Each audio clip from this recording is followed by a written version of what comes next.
Bienvenue à tous dans le Club des Hommes en Noir, votre émission de débat, sans langue de buis, sans langue de bois. Très heureux de vous retrouver pour cette nouvelle émission avec un épisode un peu particulier puisque nous accueillons aujourd'hui comme invité d'honneur, non pas un homme en noir, mais un homme tout en blanc, un homme en blanc avec le père Louis-Marie de Blinière. Mon père, bonjour. Bonjour. Merci d'être présent. Vous êtes, je le rappelle très rapidement, le fondateur de la fraternité Saint-Vincent-Ferrier, dont le siège se trouve dans un petit village de Mayenne, à savoir Chéméré-le-Roi.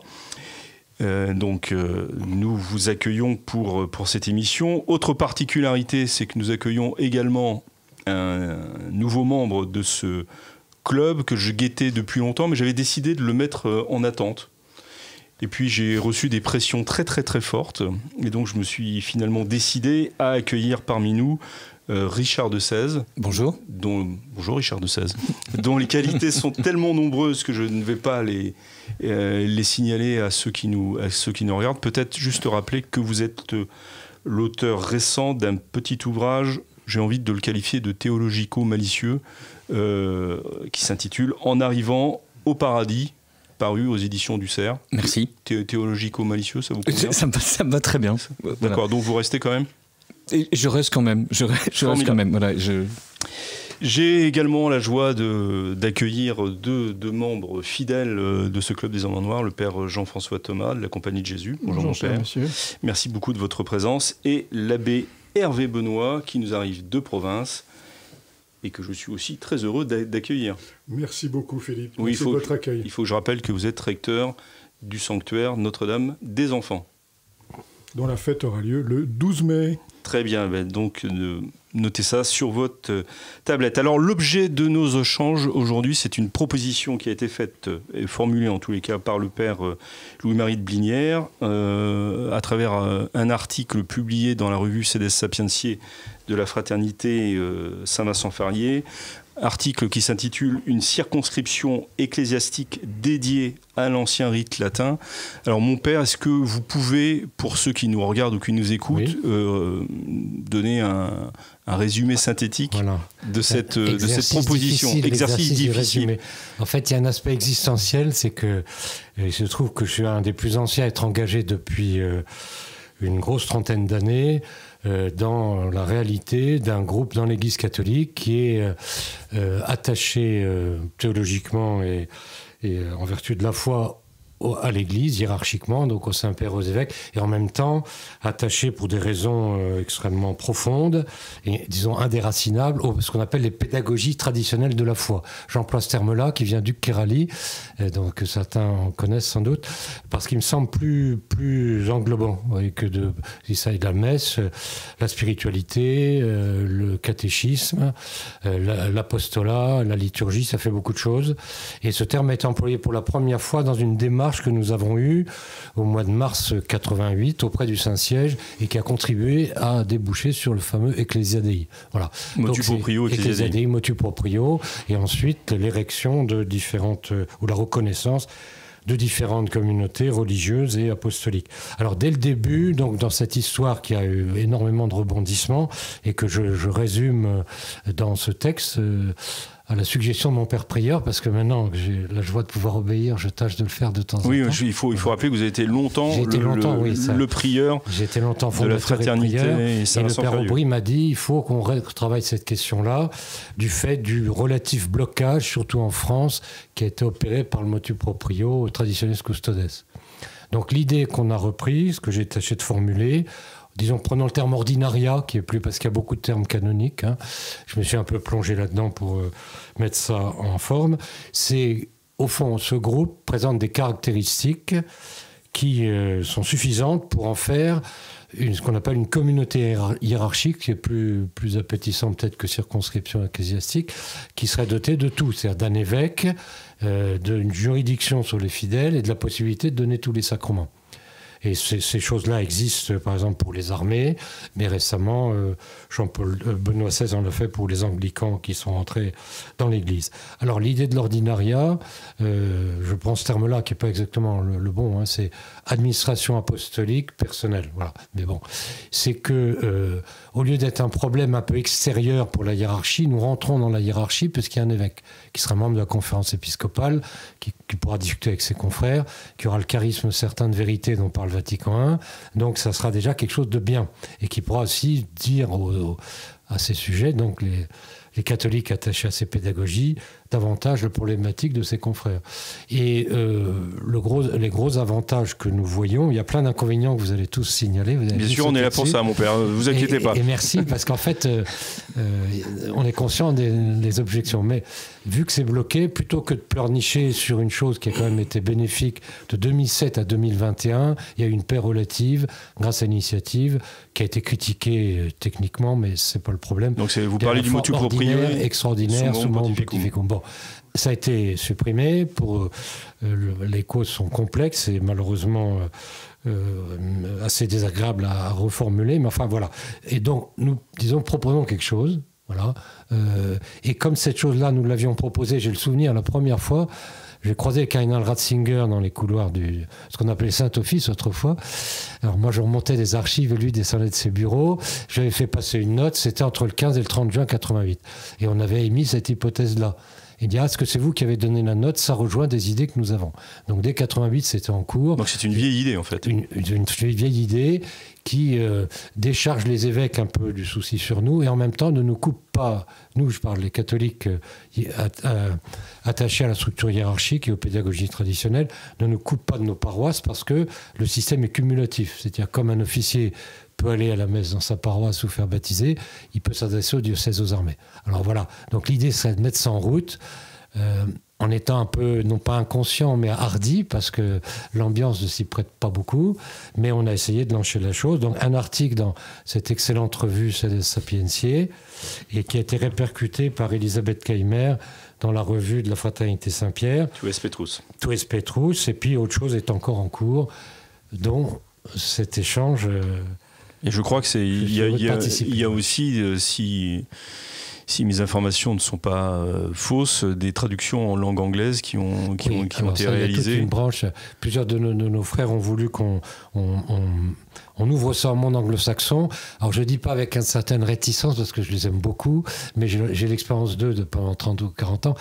Le mode de fonctionner est différent, mais évidemment leur impact est très grand. Donc on a traduit ces textes pour le monde anglo-saxon en précisant bien que la juridiction que nous proposons, c'est juste pour la France. Voilà, mais c'est une précision qui est importante déjà, voilà. Même pour nous. Alors messieurs, vous avez magnifiquement entendu cette synthèse donnée par le père de Blinière dans une note tout à fait dominicaine.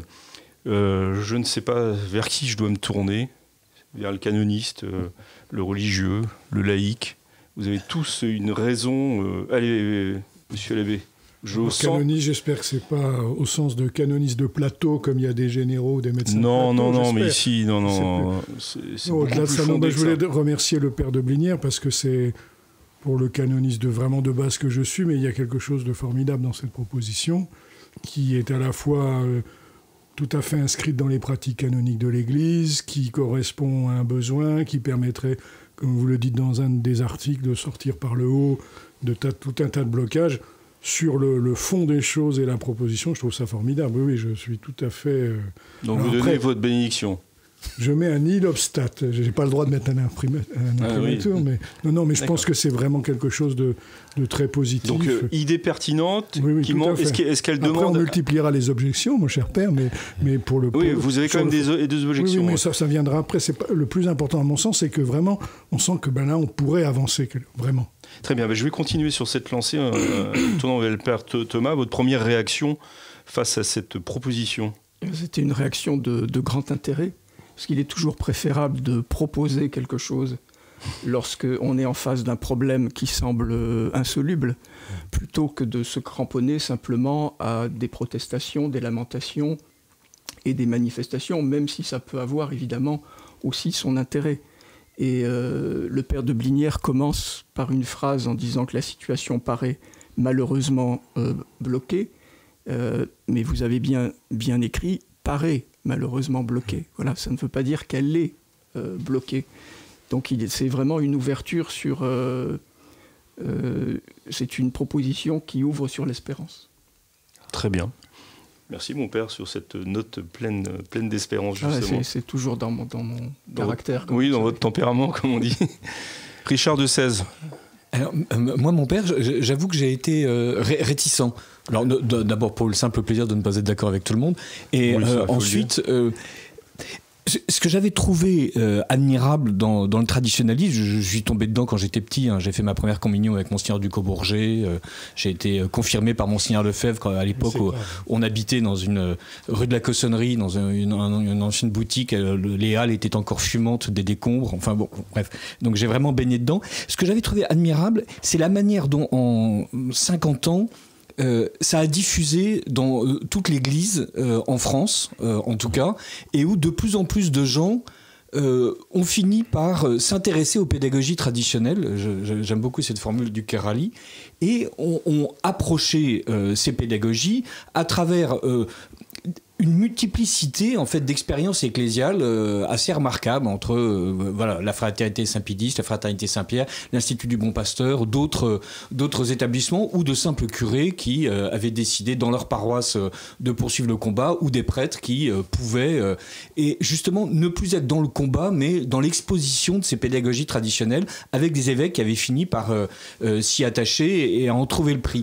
Le fait d'instituer cet ordinariat, outre qu'il va dans le sens, me paraît-il, de ce que souhaite le pape François, c'est-à-dire de reconnaître, mais tout en érigeant une clôture, et donc de faire en sorte de contingenter le problème, me paraît être un peu à l'encontre de la fécondité que je voyais à ces pédagogies traditionnelles qui ont réussi à irriguer et transformer en fait la pratique de la religion en France, au grand dam sûrement d'une partie des progressistes un peu recus et racornis, mais ça s'est fait malgré eux, et ça s'est fait précisément parce que les traditionnalistes étaient répandus partout, et avec d'ailleurs des gens voilà, qui sont devenus biritualistes et qui assistent d'une manière quasi indifférenciée à des messes dans leur paroisse, ou à des messes dans des paroisses avec un rite traditionnel qu'ils choisissent.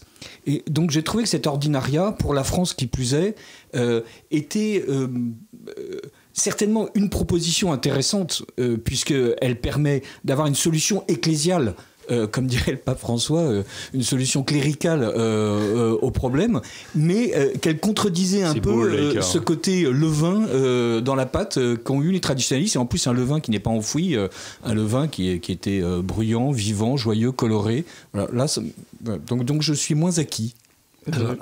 Excusez-moi, mais il me semble que là vous brûlez un peu les étapes.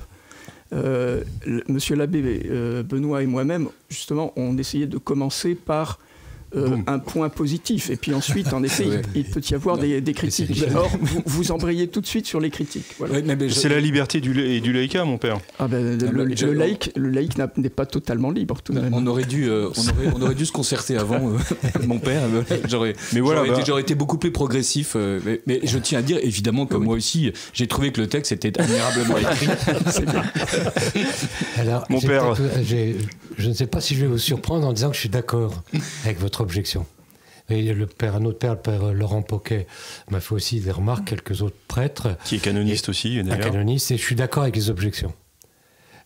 Surtout formulées comme vous le faites, c'est-à-dire comme quelque chose qui serait exclusif, qui supprimerait le reste. En fait, il y a deux éléments qui sont très importants. C'est que... Vous mettez le mot clérical, je dirais qu'on pense surtout aux laïcs, aux fidèles, pour qu'ils aient tous les sacrements, et puis au niveau qui nous manque, l'évêque. C'est vrai, il me paraît important qu'au point de vue ecclésial, nous ayons un évêque dans le coup. Donc c'est clérical, oui, mais c'est surtout pour les fidèles et pour avoir un évêque. Et deuxièmement, c'est pas exclusif. C'est-à-dire que ça, par exemple, j'ai eu des objections du côté des instituts Ecclesiadei. Ils m'ont dit, oui, mais est-ce que ça ne va pas nous prendre nos vocations ? Je dis non, parce qu'à la limite, il peut même ne pas y avoir de séminaire. On passe des contrats comme ça se passe dans les missions. L'évêque, qui a pratiquement que des religieux, fait des contrats. Par exemple, je ne sais pas, à Tours, prenons un exemple au hasard, hein, l'abbé Vianney Leroux, qui est un peu fatigué des difficultés, nous dit, bon ben voilà, il incite les fidèles à s'inscrire, les fidèles s'inscrivent, et ensuite... Alors, les fidèles doivent s'inscrire dans l'ordinariat pour en être membres. Mais ils restent membres de leur paroisse. Hein. Et à ce moment-là, l'ordinariat confie la juridiction du lieu qu'on ouvre à Tours, dans la même chapelle si c'est possible ou ailleurs. Et donc notre but n'est pas de supprimer ce qui existe. Hein. C'est une structure complémentaire et qui reste cumulative. Alors moi j'ai quand même deux questions. Mais je suis d'accord avec la première approche de votre... Non mais on l'avait fait venir que pour les objections en fait. Maintenant il peut partir. Merci. Non, plus sérieusement, pourquoi cette importance de l'évêque ? Depuis 84-88 jusqu'à aujourd'hui, il n'y a pas eu d'évêque pour les instituts ecclésiadei ou les fidèles. Alors quelle est l'importance de l'évêque ? L'importance de l'évêque, je dirais qu'elle est pas simplement sacramentelle, parce que de fait, nous avons toujours trouvé des évêques qui acceptaient de conférer les ordres selon le pontifical traditionnel. Ça devient un peu plus compliqué avec Traditionis Custodes, puisque, sauf s'ils sont cardinaux, c'est l'évêque du lieu qui donne la permission, qui peut bloquer à cause de ça. Et pour les confirmations, ça devient un peu paroxystique dans certaines régions de France. À l'étranger, je ne sais pas comment c'est. Là, l'évêque, il n'aurait aucun problème de confirmer ses propres sujets. Et puis un troisième aspect qui est ecclésial. L'Église, si vous voulez résumer, pas résumer, c'est un peu excessif, mais si vous voulez, l'Église comporte des évêques de droit divin. Et je trouve, moi qui connais bien l'Orient, j'ai fait d'apostolat au Moyen-Orient, une église, c'est un évêque, des prêtres et des fidèles.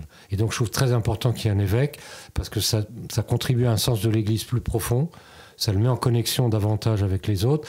C'est aussi, dans ce cas, juste dans la collégialité, il y a un affectus, au moins dans la collégialité, qui est très important, et qui, à mon avis, s'exercerait mieux. Je prends l'exemple de notre ami Arias Rifan, donc, qui est un Brésilien d'origine... Donc Monseigneur Rifan. Monseigneur Rifan, qui a ce système-là dans sa donc l'administration apostolique personnelle de Campos au Brésil. Campos, et qui m'a dit, ça marche très bien, je suis en excellent terme avec tous les évêques du Brésil. Alors c'est des Brésiliens, donc c'est plus facile d'être en bon terme avec des Brésiliens qu'avec des Français, mais pour ceux qui connaissent le Brésil. Hein. C'est un pays où on fait une révolution avec 0 mort. Bon, c'est je plaisante, mais c'est important, quoi.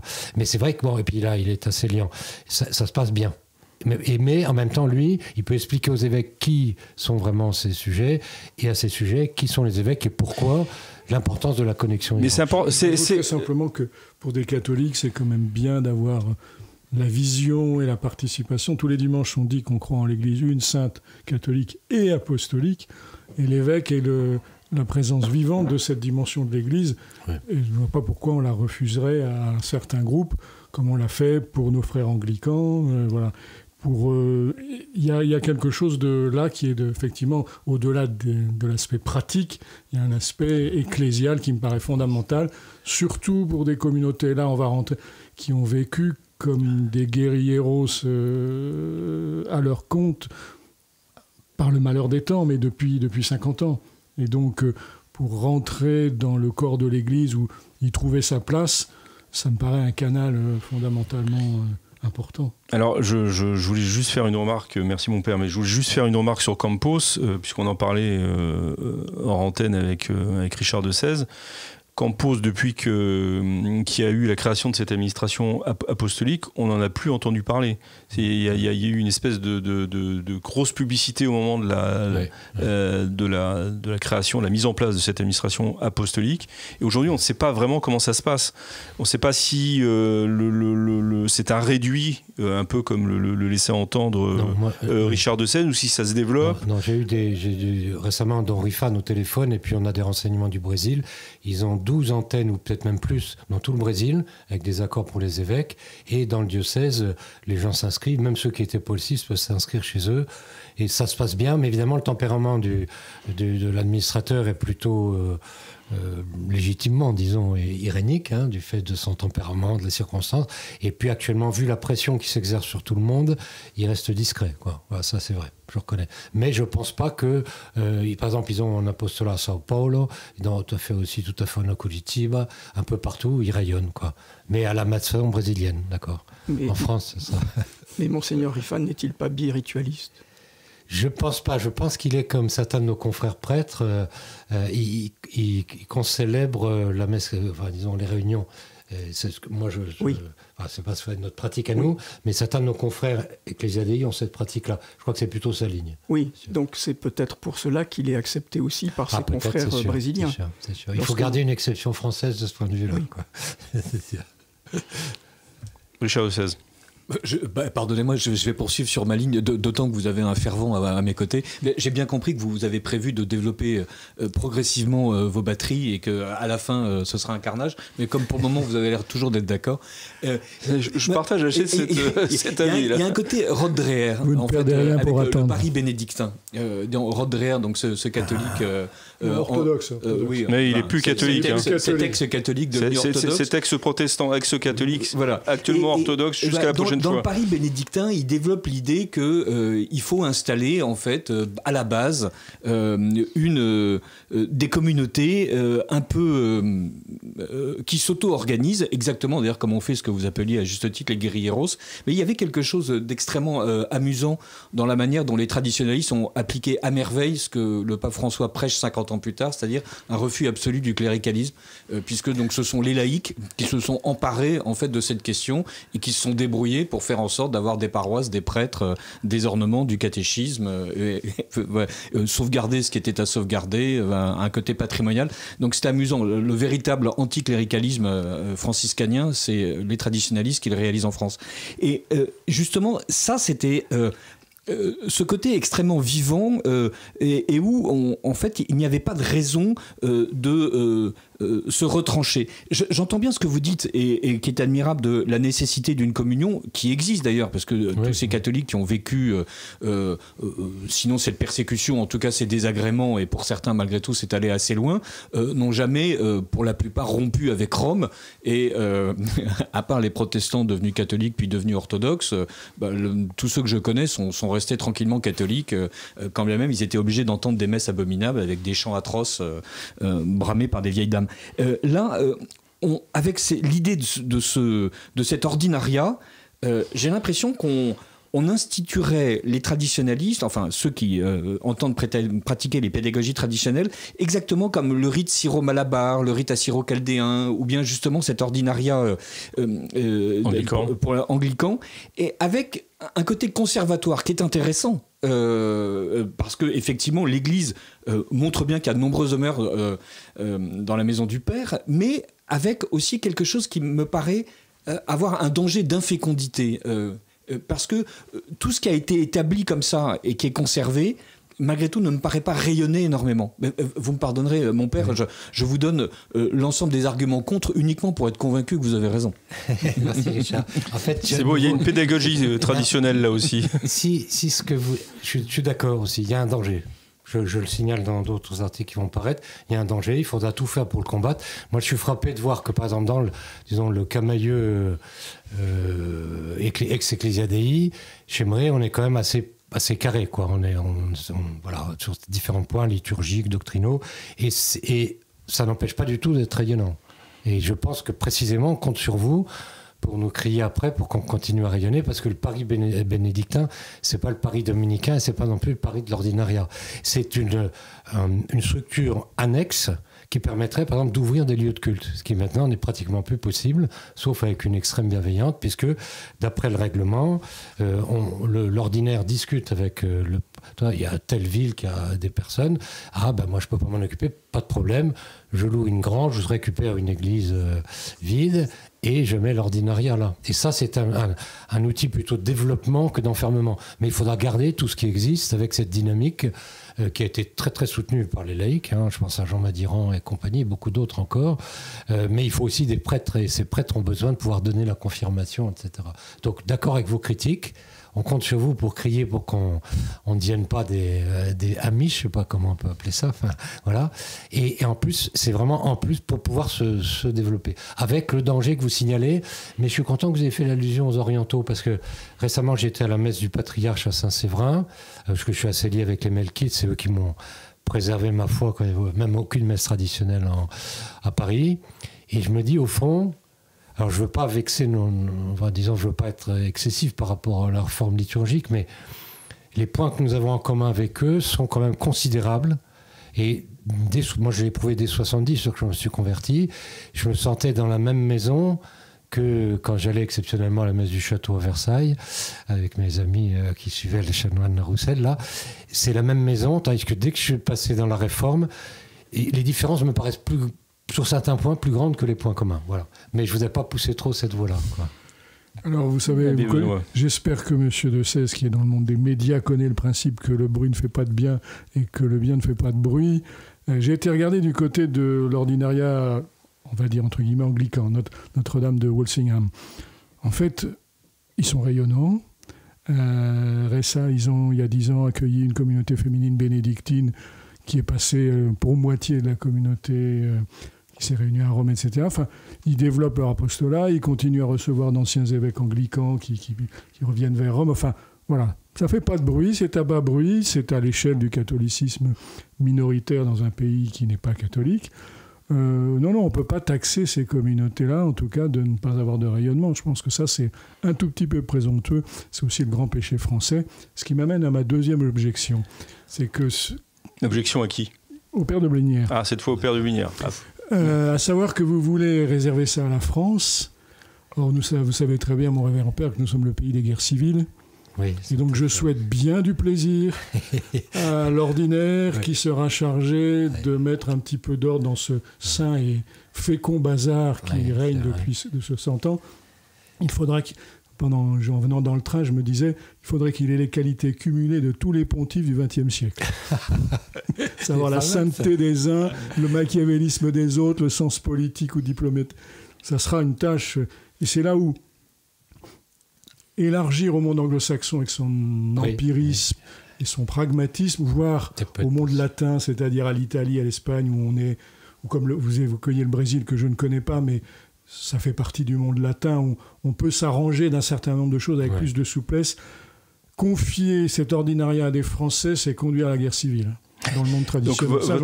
Votre objection, elle n'est pas canonique, elle est humaine. Elle est psychologico-cléricale. Et fortement cléricale. Quand on n'a pas été habitué à...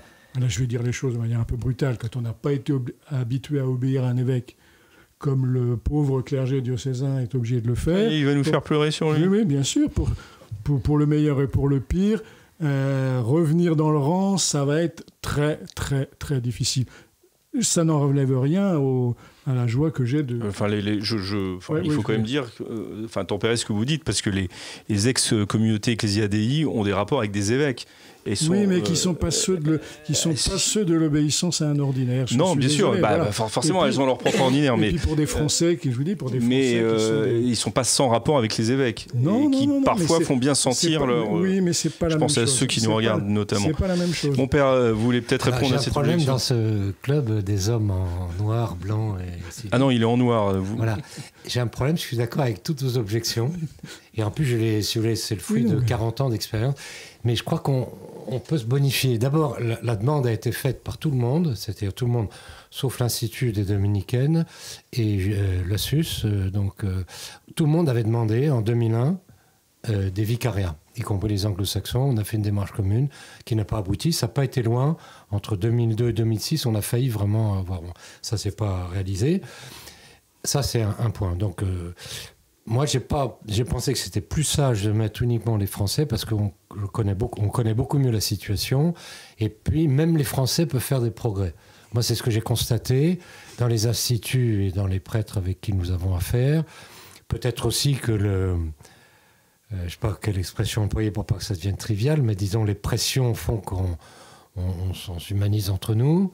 Mais je crois qu'il y a eu une bonification. Là, les premières réactions que j'ai, je pensais avoir tous les instituts contre, en disant vous allez nous prendre nos affaires. Non, ça se présente, on va encore discuter. Ça se présente plutôt bien. On a quand même fait des progrès, on se voit, on se concerte, mais réellement, quoi. Hein. On a quand même pu, ça avait étonné M. Maxence, faire un communiqué signé par 12 communautés, qui était peut-être pas suffisamment nerveux, mais enfin qui nous a quand même beaucoup aidés. Je pense qu'on peut progresser et surtout, le problème, je pense que les anglo-saxons, alors je vais choquer Richard en disant il y a au sens où on peut en parler de saint libéralisme ou les pragmatismes qui est comme dans leur ADN et qui fait qu'un retour, qui pousse vers un retour pratique à Summorum Pontificum me paraît plus bénéfique peut-être que tout de suite faire des ordinariats, mais c'est plutôt eux qui vont juger. Je pense que pour nous, ce serait trop lourd. On est vraiment... Quand on a lancé ces idées-là, on avait le souverain pontife, en partie ou totalement, plus une partie de la hiérarchie à Rome qui appuyait. Maintenant, on est quand même un peu dans le désert et on cherche à donner des signaux pour le présent et pour l'avenir, quoi. Père Thomas, vous vouliez intervenir aussi? Oui, continuer dans la discussion. Oui. Dans la même lignée, en tout cas. C'est vrai que le danger de l'entre-soi et du rétrécissement que présenterait un ordinariat, ce n'est pas simplement une potentialité. Je pense que c'est une réalité. Mais cette réalité, elle existe déjà dans la situation actuelle. C'est tout de même une tentation très forte des différentes communautés attachées à la tradition. Et c'est normal d'ailleurs, à cause de la situation telle qu'elle est, d'avoir parfois une réaction de repli, de considérer les autres comme étant évidemment sur le même terrain comme des concurrents.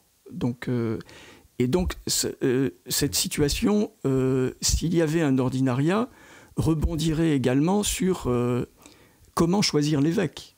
Parce que l'évêque, il faudrait qu'il soit choisi évidemment dans une de ces communautés. Oui. Vous répondrez après, oui. Mais allez-y et continuez. Et donc, nécessairement, un évêque qui proviendrait, je ne sais pas, de la fraternité Saint-Pierre, par exemple, ne serait pas forcément bien accepté par les autres instituts. Vous voulez dire comme un pape jésuite, c'est ça? Donc je pense que ce serait un problème, ça pourrait créer en effet une nouvelle guerre intestine, et je pense que le monde de la tradition n'en a absolument pas besoin. Le monde de la tradition a plutôt besoin d'une réconciliation, d'une unification, et y compris d'ailleurs entre les instituts anciennement Ecclesia Dei et puis la fraternité Saint-Pidis. Parce que bon, c'est quand même la fraternité Saint-Pidis qui est à l'origine, en grande partie, de la survie de la tradition en France. Enfin, en tout cas, c'est la façon dont je regarde les choses. Alors peut-être deux réponses, mon père, oui, sur le choix de l'évêque dans une communauté ex-Ecclesia Dei. Un fondateur est nécessairement optimiste, je ne sais pas si c'est le terme exact, quoi.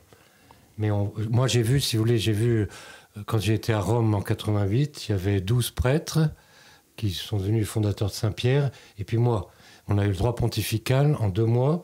Normalement, il faut être 100 et réparti dans beaucoup de pays. Donc, il y a vraiment eu quelque chose de totalement improbable.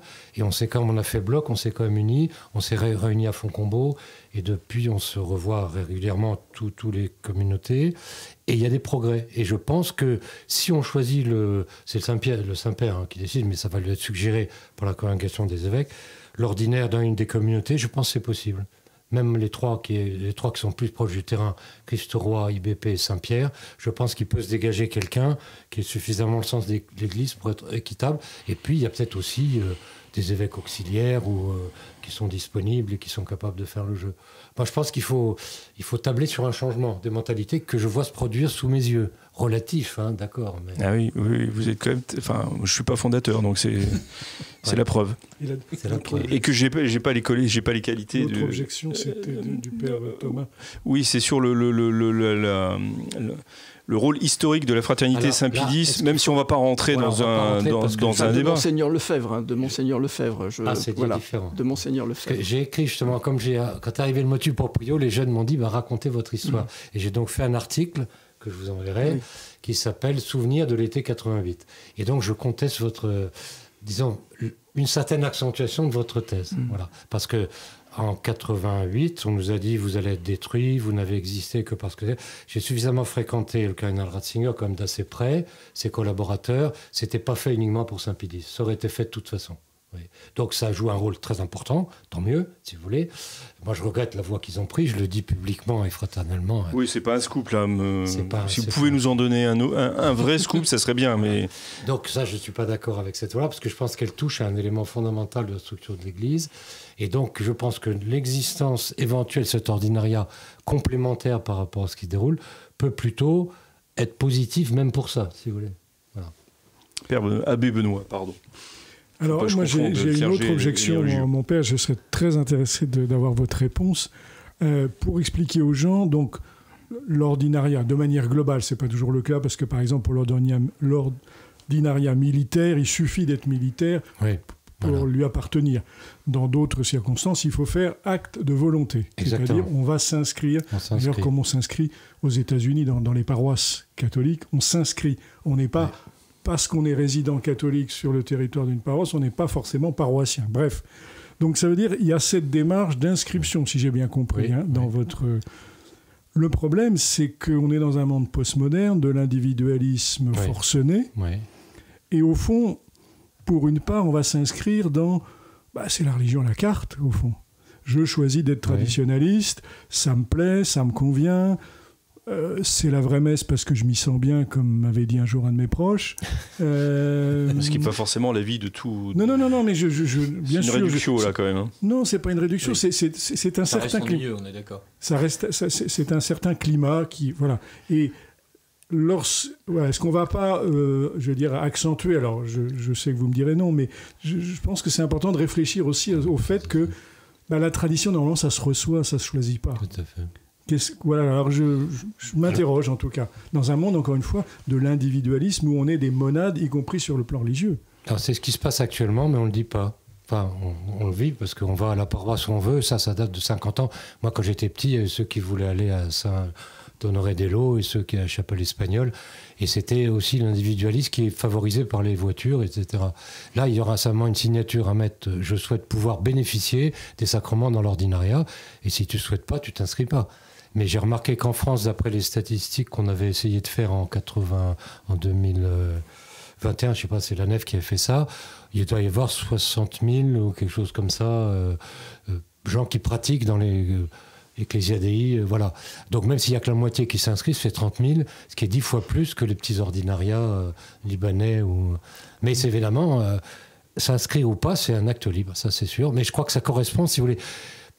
D'accord, la tradition, ça reçoit, mais qui nous la donne? Ça a quand même été une partie des évêques, Monseigneur Lefebvre et d'autres qui nous l'ont donné, Castromaillère que j'ai connu, d'autres évêques que j'ai connus qui n'étaient pas d'accord avec ce qu'a fait Monseigneur Lefebvre, mais qui en substance. Et donc ça se reçoit, mais rien n'empêche de... Écoutez, c'est peut-être un peu hardi, mais il y a un état, si vous voulez, je ne sais pas comment on peut appeler ça, très bizarre dans l'Église, qui fait que, de fait, les pédagogies traditionnelles sont vraiment distincts comme accentuation au moins du reste. Et ça, vous choisissez. Vous allez, et d'ailleurs maintenant, nos jeunes, d'ailleurs, un dimanche ils vont à Saint-Nic, un dimanche à Saint-Roch, et l'autre dans leur paroisse en fonction de leurs amis, quoi. Plus le samedi soir dans les soirées Even. Voilà. Bon. Mais voilà, donc je pense qu'il y a quand même, si vous voulez, moi j'ai même un peu hésité, mon prieur m'a beaucoup encouragé, parce que c'est prendre acte, si vous voulez, que... Mais ça va aider, je pense, ceux qui pratiquent les réformes, c'est prendre acte que c'est pas un fossé, parce qu'on a plein de contacts. Nous, on est en très bon terme avec les prêtres Paul VI et notre diocèse, etc. On a plein de rapports avec eux, on confesse dans leur paroisse. C'est prendre acte que c'est un ensemble. Voilà. Ne serait-ce que... Voilà. Père Thomas. Oui, le père de Blinière vient de parler de ce que je désirais souligner, à savoir le fait que l'inscription, c'est une démarche qui serait sans doute plus facile pour des générations telles que la mienne. En revanche, pour les jeunes générations... Ils ne s'inscriront pas. Voilà, ils ne s'inscriront pas. Il suffit de créer une application pour ça. Tout simplement parce qu'ils sont très volatiles et qu'ils butinent. Le nombre de jeunes qui se disent attachés à la tradition et qui n'ont aucun problème à aller, par exemple, à une messe charismatique. Donc c'est vraiment à la carte. Je vois mal comment des jeunes appartenant à ce type de démarche pourraient s'inscrire à un ordinariat dans lequel ils ne seront que de façon épisodique. Et justement, pour être confirmé, par exemple. Parce que c'est cumulatif. Hein. Un officier peut aller à la messe à sa paroisse ou dans l'ordinariat. Mais d'accord, pour les jeunes, comme vous dites... Oui, en même temps, quand ils deviennent un peu plus âgés, qui se marient, qui sont des enfants, il y a des problèmes très concrets qui se posent à eux. Là, c'est le laïc qui parle, c'est qu'effectivement, il faut faire baptiser ses enfants. Ensuite, il y a le catéchisme. Bon, je ne parle pas de l'école parce que c'est annexe, mais ça rejoint. Il y a la confirmation, le mariage. N'en parlez pas, hein, s'il vous plaît. Effectivement, ils sont un peu moins volatiles. Hein. Mais moi, je pense qu'une application, ça répondra question. Richard de Sèze, je vous vois bouillir. Non, je ne boue pas, j'écoute avec intérêt. Dans l'Église, le modèle paroissial est quand même en train dans l'Église catholique, est en train de se transformer. Là, on avait une couverture paroissiale absolument exceptionnelle. La raréfaction tout aussi exceptionnelle des fidèles rend l'attachement à la paroisse moins évident, moins pratique, y compris pour l'Église, l'Église qui n'a pas besoin d'ordinariat. Donc l'autre. Et c'est en ce sens que l'ordinariat est peut-être une solution contemporaine, c'est-à-dire face à la disparition du modèle paroissial. Le fait de proposer un attachement qui ne soit pas forcément territorial me paraît intéressant. Voilà, vous avez raison. Bien sûr, c'est une habitude que j'ai prise il y a très longtemps. D'autant plus que les ordinariats sont nés de la mobilité moderne, en particulier des grandes migrations italiennes et polonaises et allemandes en direction des États-Unis, où l'Église a créé un certain nombre de structures du même genre pour pouvoir apporter comme on disait autrefois, les secours de la religion à ces émigrés, dans des lieux dont ils ne parlaient pas forcément la langue, avec des habitudes pastorales et des coutumes religieuses, etc., qui leur convenaient mieux que ce qu'ils pouvaient trouver sur place. Donc c'est lié à la modernité aussi. C'est pour ça que c'est amusant de voir, mais c'est bien, c'est que les milieux de la tradition cherchent des solutions postmodernes aux questions qui se posent. En tout cas, c'est une réponse actuelle. Je voudrais quand même interroger le père de Blinière sur un point précis qui est l'enquête. Dans votre article, il y a deux manques, mais qui seront certainement complétés par deux autres articles. D'une part, qu'est-ce qui s'est passé pourquoi est-ce que 2002-2006 a échoué ? On aimerait bien savoir pourquoi ça n'a pas marché. Demandez pardon au pape François. Non, en 2002-2006, c'était pas lui. Non, ça je sais bien, mais... Ah oui, là, à quoi vous faites allusion, pardon? L'ordinariat qui a échoué. Ah oui, la proposition d'ordinariat faite à ce moment-là. Pourquoi est-ce que ça a échoué? Voilà, vous l'évoquez rapidement, et puis après ça... Et la deuxième chose qui me paraît, et je rendosse l'habit du critique, vous signalez à plusieurs reprises que l'enquête, telle qu'elle a été présentée en France, et qui a abouti au nouveau mutio proprio traditionis custodes, est une enquête qui en fait a été... est incomplète dans l'exposition de ses résultats et ferait vraisemblablement état d'une bien plus grande acceptabilité des pédagogies traditionnelles dans toute l'Église. Voilà. Donc, s'il y a vraiment cette acceptabilité et si l'enquête convenablement exploitée prouvait qu'il n'y a pas d'opposition, pourquoi diable se lancer dans un ordinariat? Alors, et pardonnez-moi pour dire. Je vous remercie, vous posez des bonnes questions. C'est pour ça qu'on l'a fait venir. Voilà. Philippe m'a briefé, il m'a dit fais gaffe. 2002-2006, pourquoi ça a échoué? Je pense que vraiment, je l'ai vu presque visuellement, parce que j'étais à Rome avec des confrères aussi, l'abbé Bizig-Goubberg, à l'époque, et on a senti qu'à un moment donné, même le cardinal Castriot-Noyos était dans la foulée de Campos dans cette ligne-là. Il se rendait compte que les obstructions sur le terrain étaient importantes, donc faisons une administration apostolique, même mondiale. Voilà. Et ça a basculé pour deux raisons. D'une part, ils ont quand même eu peur des réactions épiscopales, et d'autre part, ils se sont orientés vers le souci de la fraternité Saint-Pédis. Et Castriot-Noyos a commencé à faire un certain nombre de gestes, et il s'est beaucoup plus préoccupé de ça que de nous, si j'ose dire. Enfin, je ne vais pas faire ouin-ouin, mais c'est comme ça que ça s'est passé. Je voudrais vous donner des faits qui argumentent ça. Et donc, son souci était très différent. Donc, il s'est dit, voilà, alors ils ont érigé l'IBP, ça faisait quand même un signe par rapport à Saint-Pédis, mais après, c'était pas le tout Saint-Pédis, mais c'était vraiment orienté là-dessus. Une forte accentuation sur Saint-Pédis, effectivement. Une forte accentuation, ça c'était, à mon avis, la chose. Et puis, deuxième élément, c'est que le Saint-Père Benoît XVI est arrivé dans le pontificat, et il a mis en route une autre voie. Oui, Summum Pontificum, qui on peut la critiquer, enfin elle a quand même été bénéfique sur beaucoup de points. Donc les deux éléments, préoccupation de Saint-Pédis. Moi j'ai vécu ça en Orient aussi avec la préoccupation pour les orthodoxes, en s'occupant moins des orientaux catholiques, quoi. Ça c'est le premier point. Et puis deuxième, c'est l'enquête. Alors forcément un supérieur doit être enseigné sans appartenir aux services spéciaux. Et donc de sources absolument certaines, nous savons que le résultat de l'enquête mondiale était globalement positive, voire positive. Ouais, ça se sait de manière assez répandue maintenant. Oui, c'est répandu, mais je connais la source et je sais qu'elle est absolument fiable. Voilà. Sauf les Français, comme d'habitude. Et les Français, nous avons eu un extrait, si vous voulez, qui a fuité de la conférence épiscopale, qui lui était extrêmement négatif. Voilà. Donc c'est vrai que ce serait bien, justement, dans le cadre d'autres opérations, qu'un jour soit obtenue la publication intégrale de cette chose-là. Et en plus, au Saint-Père a été peut-être présenté, c'est ce qu'a dit le cardinal Daria, simplement une partie du résultat de l'enquête. Parce que d'un point de vue très synodal, si vraiment la majorité des évêques est favorable, ça pouvait passer. Il n'y aurait vraiment aucune raison de penser. Sabotage de présentation partielle, plus des vidéos, des sites un peu... c'est facile dans nos milieux, partout, de trouver des sites agressifs, qui sont pas loin de chez nous, ou un peu plus loin de côté de l'Atlantique. Et on lui a présenté ça, ça l'a choqué. Le temps tourne, on est quand même limité. Donc j'aimerais quand même laisser la parole au Père Thomas. Je vous remercie, vous êtes très aimable. Mais oui, ça m'arrive de temps en temps. C'est assez rare, donc il faut en profiter. Profitons-en. Mon père. Oui, je désirais simplement ajouter une chose, c'est qu'il faut prendre en compte, évidemment, mais vous y avez sans doute pensé, le principe de réalité du pontificat actuel. Alors vous allez me dire, ce pontificat ne durera pas, évidemment, éternellement. Mais on ne sait pas ce que sera le prochain pontificat. Et ce pontificat donne, évidemment, a donné tous les signes de la préférence pour la fraternité Saint-Pie-X, considérée en fait comme la réserve d'Indiens.